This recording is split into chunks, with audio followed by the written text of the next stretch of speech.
नमस्कार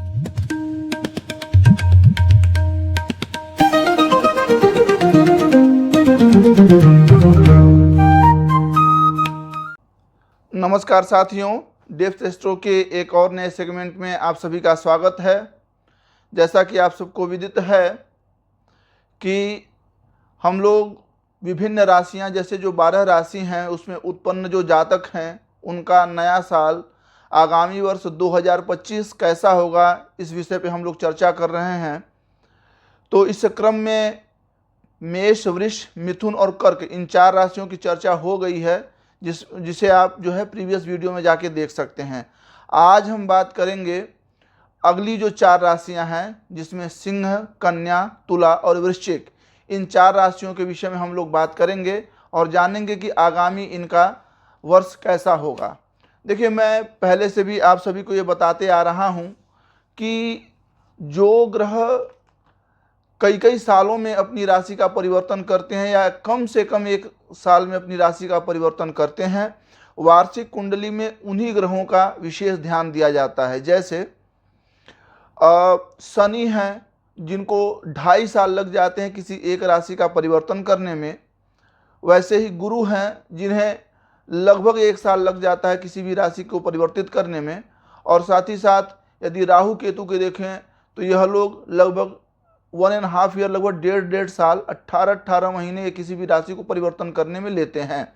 तो जब हम कभी भी किसी भी राशि की वार्षिक कुंडली देखते हैं तो जो ग्रह सबसे ज़्यादा किसी भी राशि में चरण करने वाले हैं उन्हीं का हम विशेष ध्यान देते हैं। इसमें आज हम विशेष करके इन जो आगामी 4 राशियों की बात करेंगे।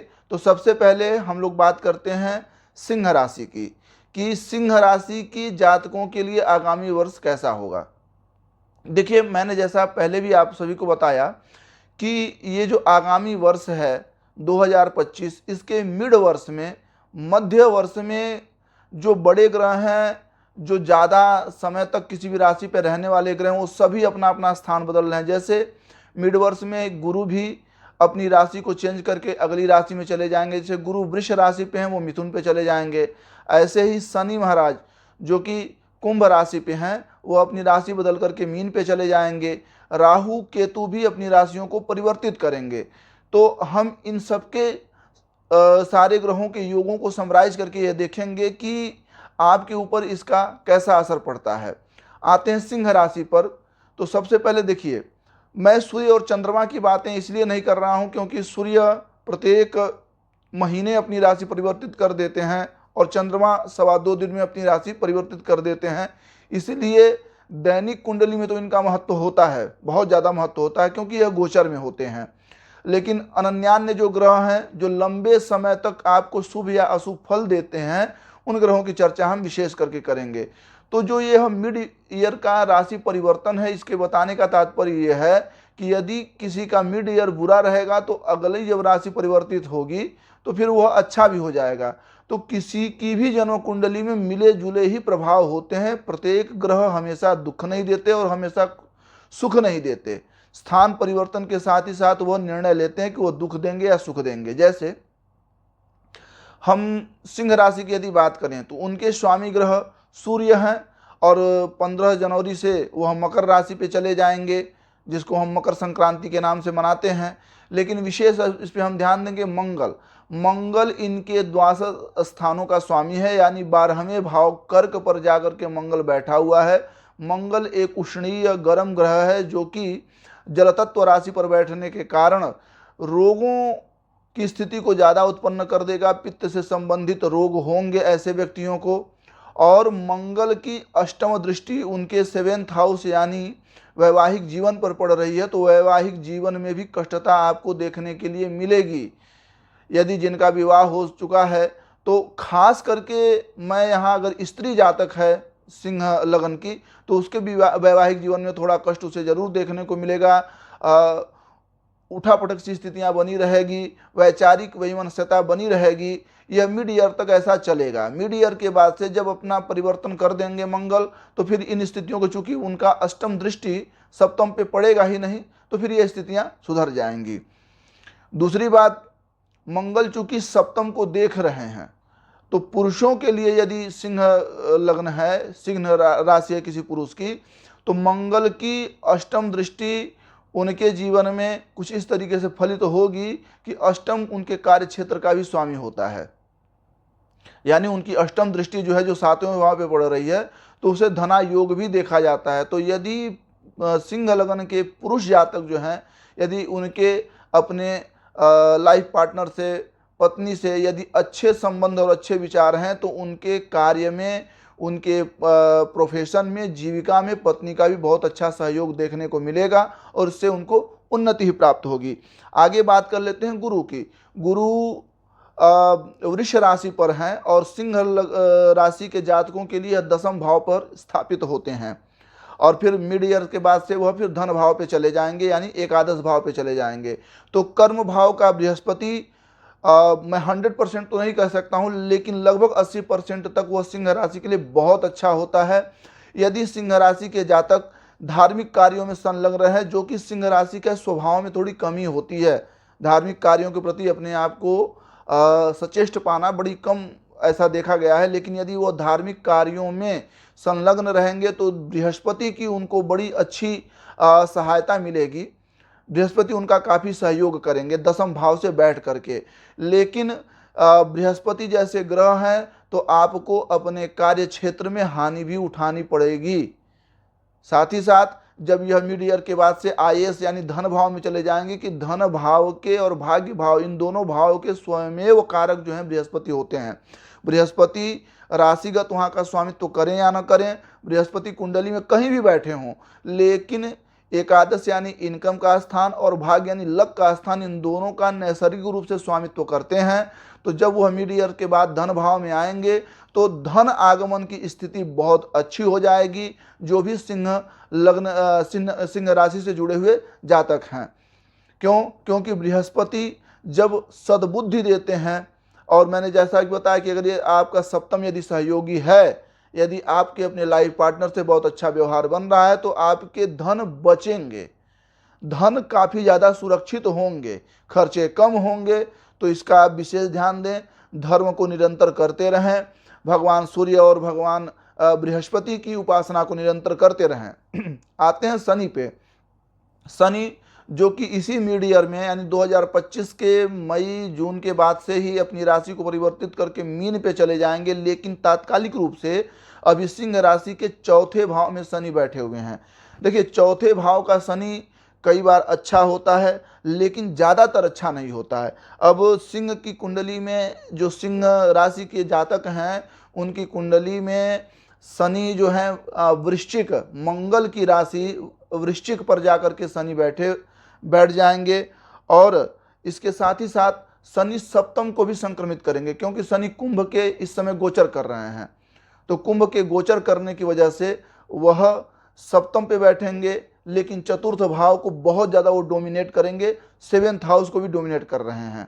अब क्या है कि लग्न में बैठा आपकी राशि सिंह और उसके स्वामी हुए सूर्य, और सूर्य के ठीक शत्रु सप्तम में बैठ गए शनि। तो अगर देखा जाए कुंडली वाइज, तो वैवाहिक जो जीवन है, जो पारिवारिक जीवन है, वह इस मिड ईयर तक काफ़ी कष्टकारी दिखाई दे रहा है, क्योंकि उधर मंगल इधर शनि, यह दोनों ही इसे बहुत ज़्यादा डोमिनेट कर रहे हैं। लेकिन आपके प्रॉपर्टी से जुड़े हुए जो कार्य होंगे वो बड़े अच्छे होते रहेंगे, जब तक कि ऐसे अलाइनमेंट इन ग्रहों का बना हुआ है।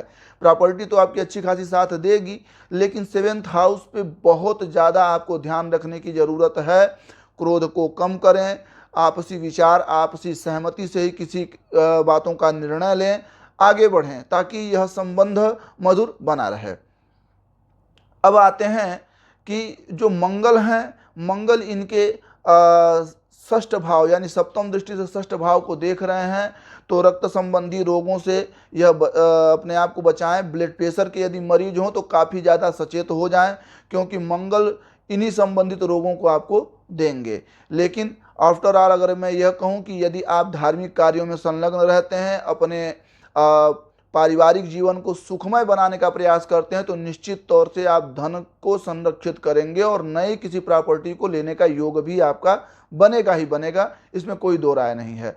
अब आते हैं अगली राशि कन्या पर कि कन्या राशि में जन्मे हुए जातकों के ऊपर क्या प्रभाव ये 2025 अपना छोड़ेगा। तो ग्रहों का लगभग लगभग वही क्रम रहेगा, बस ग्रहों के जो स्थान हैं वह बदल जाएंगे। इसमें सबसे पहले हम ले लें मंगल को, तो मंगल आयेश हैं। देखिए मंगल आय के स्थान पर बैठ कर करके शुभ तो कम ही होते हैं। शुभता कम इसलिए होते हैं क्योंकि व्यक्ति के अंदर धन को कमाने का जो स्वभाव होता है वो मंगल की तरह से होता है। जैसे व्यक्ति अगर कहीं भी कोई उसकी बात नहीं सुन रहा है, कोई उसकी बात नहीं मान रहा है, तो प्यार से अपने धन को निकलवाने की कोशिश नहीं करता, बल्कि अपना कार्य करने के बाद से झगड़ा करके वो पैसा अपना धन वहीं छोड़ देता है। उसे अपनी खुन्नस सबसे ज़्यादा पसंद आती है अपेक्षाकृत इसके कि मैं प्यार से अपना धन भी निकलवा लूँ। तो जो कन्या राशि के जातक हैं उस पर विशेष ध्यान दें, क्योंकि उनके धन की हानि होने के बहुत ज़्यादा चांसेस बनेंगे अगर इनकम भाव पर मंगल बैठा हुआ है तो। कई जगहों से उनकी धन फंस जाना, कहीं पर वो किसी योजना से गए थे कि हाँ कुछ अच्छा कार्य कर लेंगे, इस धन को दोगुना तिगुना कर लेंगे, लेकिन जो उनका मूल धन है वही फंस जाता है, क्योंकि इनकम के स्थान पर मंगल बैठ करके उस इनकम की स्थिति को डिस्टर्ब कर देते हैं। तो आप इससे भी बचें और साथ ही साथ हनुमान जी की पूजा आराधना भी करते रहें। आते हैं दूसरे बृहस्पति पे। बृहस्पति जो कि विष राशि के हैं और मध्य में वो अभी वृष से चेंज होकर के मिथुन पे चले जाएंगे। तो जो कन्या लग्न के जातकों की का वृष है वह भाग्य भाव में है। देखिए भाग्य भाव में मैंने पहले भी बताया कि इनकम और भाग्य इन दोनों के ही नैसर्गिक रूप के स्वामी गुरु हैं, बृहस्पति हैं, और बृहस्पति भाग्य पर बैठे भी हुए हैं। तो बृहस्पति का भाग्य पे बैठना बहुत शुभ माना जाता है। आपको किसी भी अनहोनी होने से पहले या कोई अच्छा कार्य होने से पहले आपको जरूर कोई ना कोई इंगित मिलेगा ही, कोई ना कोई संकेत आपको मिल जाएगा। उस अनुसार ही आप अपने कार्य को करें। और जितना आप धार्मिक बुद्धि इस नए साल में रखेंगे, जब तक कि आपके भाग्य भाव में बृहस्पति हैं, तब तक कि आप समझ लीजिए कि वो आपके जो एकादश भाव के मंगल से धन की हानि होनी है उससे वह बार बार बचाएंगे। साथ ही साथ यहाँ पर बृहस्पति जो हैं इन लगन के लिए स्वभावगत स्वामी होते हैं सप्तम भाव के। तो यदि जिन लोगों के रिश्ते नहीं हो रहे हैं उनके रिश्तों के चांसेस बहुत ज़्यादा हैं, जिनकी बहुत लंबे समय से रिश्ते अटके हुए हैं। क्यों? क्योंकि देखिए तुला कन्या लग्न का जो जातक है उसका सप्तम में मीन आ जाती है और मीन पे कुछ ही दिनों बाद शनि पहुंचने वाले हैं, मतलब मिड हाफ में शनि पहुंच जाएंगे। तो जो मिड हाफ आने से पहले जो षष्ठम भाव के शनि हैं वह शनि उनके विवाह का योग बना सकते हैं। हाँ, संतानों से दुख या असहयोग भी प्राप्त होगा। साथ ही साथ अपने छोटे भाई या बहनों से भी आपको सहयोग की उम्मीद नहीं करनी चाहिए। पारिवारिक कष्ट आपको देखने को जरूर मिलेगा। कारण यही है कि चूंकि गुरु वहाँ के स्वामी हैं तो आपके पारिवारिक जीवन को सफल बनाने की वह कोशिश करेंगे, लेकिन शनि वहाँ बैठे हुए हैं और शनि की एक तरीके से बगल से ही शत्रु भाव से दृष्टि उस पर पड़ रही है। तो जिसके कारण आपको यह भी देखना पड़ेगा कि जो अपने से छोटे लोग हैं उनसे दुख कष्ट प्राप्त होगा। अच्छा, जिनका विवाह नहीं हुआ है तो यदि इन पीरियड में विवाह हो रहा है तो अपने उम्र से बड़े से ही शादी होने की उम्मीद ज़्यादा है, क्योंकि शनि की और गुरु की यह जो है प्रवणता है। एक तरीके से शनि और गुरु से यह विचार भी किया जाता है, जैसे शुभ का विचार किया जाता है वैसे ऐसे भी विचार किया जाता है कि अपने से उम्र से बड़े से विवाह होने का योगदान है। तो जिनका बहुत समय से अगर विवाह इत्यादि खटका हुआ तो उनका होगा। संतान पक्ष से थोड़े आप जरूर दुखी रहेंगे। तो जैसा कि मैंने पहले बताया कि आप अपने परिवार में थोड़ा सामंजस्य बना के रखेंगे। साथ ही साथ देवताओं का अर्चन पूजन इस मध्य में जरूर करें। यदि आपसे हो सके तो भगवान शिव का अभिषेक भी इस नए साल में आप करते रहें। तो यह सारी चीज़ें आपकी सभी चीज़ें सुधर जाएंगी, सबका फल अच्छा होगा। आगे बात कर लेते हैं तुला राशि की। यदि जो तुला राशि के जातक हैं उनके जीवन पर पड़ने वाले विभिन्न प्रभाव जो 2025 में घटित होंगे वह कैसे रहेंगे। तुला के स्वामी शुक्र हैं। जैसा कि मैं प्रीवियस वीडियो में भी बता चुका हूं, जहां पर मैंने लग्न की या राशियों की बात करी है कि तुला का अपना स्वभाव कैसा होता है। लेकिन तुला लग्न के कर्म भाव में मंगल बैठ जा रहे हैं, कर्मेश बन करके मंगल बैठ रहे हैं। तुला राशि के जातकों के लिए दसम भाव का मंगल बहुत उन्नतिकारी है, लेकिन चूंकि तुला का अपना स्वभाव होता है व्यापार और मंगल का अपना स्वभाव होता है नौकरी, या किसी भी नौकरी क्षेत्र में आप जाएं, खास करके सेना इत्यादि में यदि आप जाते हैं तो यहाँ थोड़ा क्लैश होगा।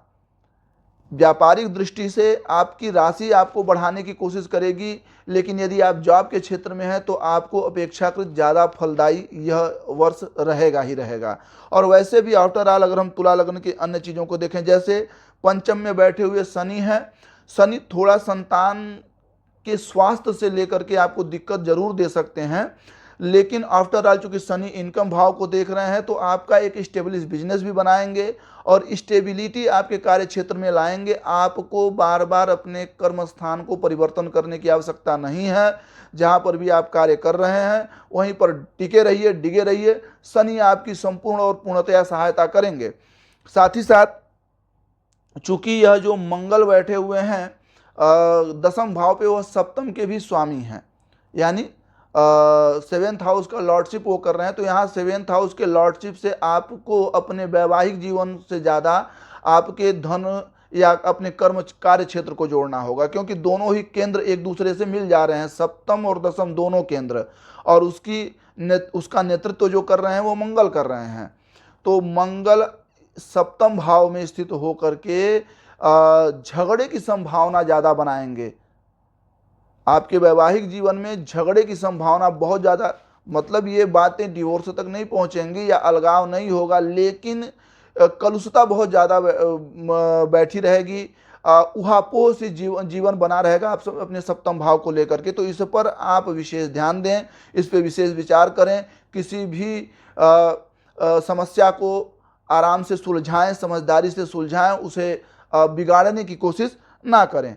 अष्टम में बैठे हुए बृहस्पति तुला राशि के जातकों के लिए इस बार स्वास्थ्य से हानिकारक जरूर पहुंचाएंगे, बहुत हानि देने वाले हैं। उनको सर्दी जुखाम या कफ से जुड़ी हुई प्रवृत्ति, उनके जोड़ों में ज्वाइंट पेन होना, उनका वेट बढ़ना या फिर उनको गैस की समस्या होना, इन सब चीज़ों से बहुत ज़्यादा दुख होगा। और जो अत्यधिक आयु वाले लोग हैं उनका चूँकि संहिताएं तो कहती हैं कि शांति में मृत्यु होना, लेकिन मैं इसे कहूँगा बेहोशी की हालत में मृत्यु होने की संभावनाएं ज़्यादा हैं। तो स्वास्थ्य के प्रति जो तुला राशि के जातक हैं वो नेक्स्ट ईयर में सचेत रहें। कम से कम उनको मिड ईयर तक तो इस बात के लिए लेकर के सचेत रहना ही पड़ेगा। मिड ईयर के बाद बृहस्पति भाग्य भाव में चले जाएंगे, फिर वह भाग्य से संबंधित अपना कार्य करने लगेंगे। तो तुला राशि वालों के लिए भी मैं एक ही बात कहूँगा कि देवी की उपासना करते रहें, ताकि बृहस्पति का अष्टम जो है वह आपके लिए सुखकारी हो जाए, आपको दुख ज़्यादा ना दें। जो चौथी राशि की बात हम करेंगे वृश्चिक। वृश्चिक राशि से संबंधित लोगों का क्या होगा? तो देखिए, वृश्चिक राशि के जातकों की जो कुंडली है उसमें जो मंगल हैं, मंगल उनके भाग्य भाव में ही बैठे हुए हैं, चंद्रमा पर बैठे हुए हैं। चूंकि भाग्य भाव का मंगल यदि अपने ही लग्नेश के साथ कहीं बैठ जाए तो बड़ा अच्छा फल देता है वो, लेकिन अगर लग्नेश से इतर या अकेले बैठा तो उसका बहुत उतना अच्छा फल नहीं होता। लेकिन फिर भी चूंकि भाग्य भाव में आपका राशिगत स्वामी बैठा हुआ है तो इस बार इस वर्ष आपके भाग्य की उन्नति बहुत अच्छी रहेगी। लेकिन वो सारी उन्नति आपके मेहनत से आएगी। आप जितना मेहनत करेंगे उतना ही फल आपको प्राप्त होगा। कहीं से आकर के आसानी से कोई चीज़ें आपको नहीं मिल जाएगी, लेकिन मेहनत का 100% फल इस वर्ष आपको आपका यह मंगल देगा, क्योंकि आपका राशि का स्वामी जा कर के बैठा हुआ है भाग्य भाव में। तो भाग्य आपकी बहुत अच्छी रहेगी, बहुत उन्नत रहेगी। इसके साथ ही साथ हम बात कर लें यदि शनि की, तो शनि चतुर्थ भाव में अपनी कुंभ राशि पर बैठे हुए हैं। तो वृश्चिक लग्न वाले ध्यान दें, यदि वो किसी नए घर को लेने की चाह रखते हैं, नया वाहन लेने की चाह रखते हैं, कहीं कोई अचल संपत्ति से जुड़े हुए कार्य करना चाहते हैं, तो वह निश्चित तौर से कर सकते हैं, इसमें कोई दुविधा नहीं है। यह वर्ष उनके लिए अपने चतुर्थ यानी सुख संबंधी सुविधाओं से आश्रित होने के लिए बहुत अच्छा समय है। यह साल उनको ये सारी चीज़ें देगा, लेकिन मातृपक्ष से वह काफ़ी परेशान रहेंगे, माता के स्वास्थ्य को लेकर के, या मातृपक्ष से वैमनस्यता हो जाना, माता से दूरी बन जाना, ऐसी भी स्थितियां आपको इस वर्ष देखने को मिलेंगी।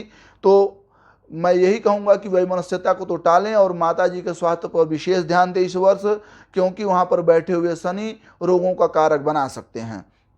आगे हम बृहस्पति की बात करें तो जो वृश्चिक राशि के लोग हैं उनके लिए बृहस्पति इस बार अच्छा सुखकारी रहेगा, क्योंकि बृहस्पति शुक्र जैसे ग्रह ही वैवाहिक जीवन के लिए बहुत अच्छे माने जाते हैं। तो जिनका विवाह अब तक नहीं हुआ है, विवाह होने में परेशानी आ रही है, अगर वह वृश्चिक राशि के जातक हैं तो इस वर्ष उनका विवाह भी हो जाएगा। यदि वह संतान पक्ष से दुखी हैं या संतान नहीं हो रही है, चूँकि वृश्चिक में यदि सप्तम में बृहस्पति होता है तो संतानें तो कम देता है, पर संतानें होती हैं और बड़े लंबे समय के बाद होती हैं। तो यदि जिनको संतान पक्ष से कष्ट है तो उनको इस बार संतान भी होगी, संतान पक्ष से सारे कष्ट खत्म हो जाएंगे, वैवाहिक जीवन भी बहुत सुंदर और मधुर बना रहेगा।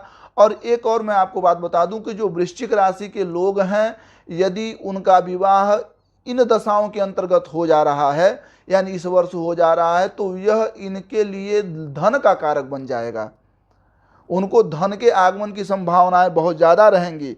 इसके साथ साथ देखिए राहु पंचम है, तो राहु पंचम है तो कई बार इसको पंचम से एकादश भाव को जोड़ करके धन की बात की जा रही है, लेकिन मैं यहाँ बात करूँगा आपको कोई पैतृक संपत्ति मिल सकती है, कोई पैतृक संपत्ति आपको निश्चित तौर से मिलेगी, ये वृश्चिक राशि की स्थिति की जाती है। लेकिन वो पैतृक संपत्ति की एक दुर्भाग्यता ये है कि वो अब किसी की व्यक्तिगत कुंडली देख करके पता लगाना पड़ेगा कि और ग्रह कैसे हैं, लेकिन जो अलाइनमेंट अभी हो रहा है उसके हिसाब से पैतृक संपत्ति या तो ना के बराबर मिलेगी, या अगर बहुत भी मिलेगी तो आप उसे अपने जीवन काल में ही समाप्त कर देंगे। तो इससे भी बचने की कोशिश करें। हनुमान जी की निरंतर इस वर्ष आप पूजा करें, आपके लिए हमेशा मंगलकारी होगा। और इन्हीं वचनों के साथ अब मैं इस वीडियो को समाप्त करूंगा और आप सभी से एक बार पुनः आग्रह करूंगा कि अगर इस चैनल के सेगमेंट आप सभी को पसंद आते हैं, अच्छे लगते हैं, तो कृपया इसे लाइक करें, सब्सक्राइब करें और ज़्यादा से ज़्यादातर लोगों के पास शेयर करें ताकि हमारी रीच बढ़ती रहे। धन्यवाद।